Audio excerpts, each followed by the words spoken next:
Last time ndinakuuza ni nkhani ya Musa Hasaji, Mzibambo yemwe ali ndi ana 98 zizukulu 568, ndipo anthu mumadawa kuti zinatheka bwanji, anakwanisa bwanji kupanga kumvisa akazi onsewa, nanga madyedwe amadya bwanji, amakwanisa bwanji kudyetsa muzi onsewu, nanga panopa moyo wake uli pati. Mafunso onsewa ali mkati mwa video imeneyi.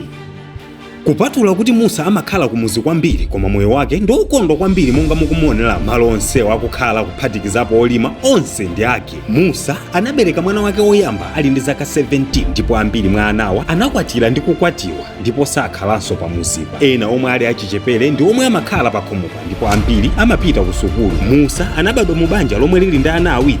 Iyeyo ndi mphake basi. Choncho vuto lalikulu limene Musa analiona akukula limabwera kamba kuti analibe achibale obadwana nawo, ndipo anabwera ndi solution yoti mtundu uchuluke kuti ana ake asazakumane ndi mavuto omwe amadza chifukwa chosakhala ndi abale ochuluka. Pa banja lililonse mwa akazitena amenewo aliyense amaphika ndi ana ake, ndipo mamunayo amadya komwe wakonda, akakolola zokolola amagawaniza akazi onse, ndipo aliyense ndi ana ake amakhala mosangalala mogwirizananso. Chonde izi muzisiyanise ndi zakwathuku. Izi si akazi ofuna kukhala pa namba 1. Izi sizaja omwe ali ndi nsanje ngati nkhunda, siza anthu olikondesesa dziko lapansi ayi, koma ndi za anthu aja omwe ali olifunisisa banja, za akazi aja omwe safuna kupanga mpikisano ndi anzawo. Komwe Musa amaswa ana onsewa, mbali inayi mbuzi ndi ng'ombe zimaswana kuposa iye mwini. Choncho Musa anapezeka kuti ali ndi ng'ombe kupitirira 100 ndipo mbuzi kupitirira 700, ndipo ziweto zimenezi amapanga nazo survive ndi mabanja onsewa chifukwa business ya nyama imamuyendera kwambiri. Ndikuziwiseni mayina akazi a Musa okwanira 10: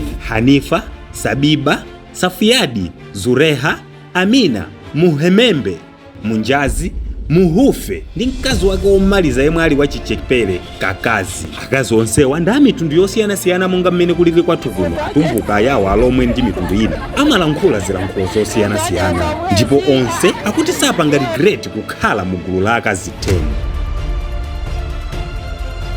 Nyumba ya mumu mwena amene anali Musa Hasaji, Mzibambo wa ku Uganda olimba mtima kuposa azibambo ambiri.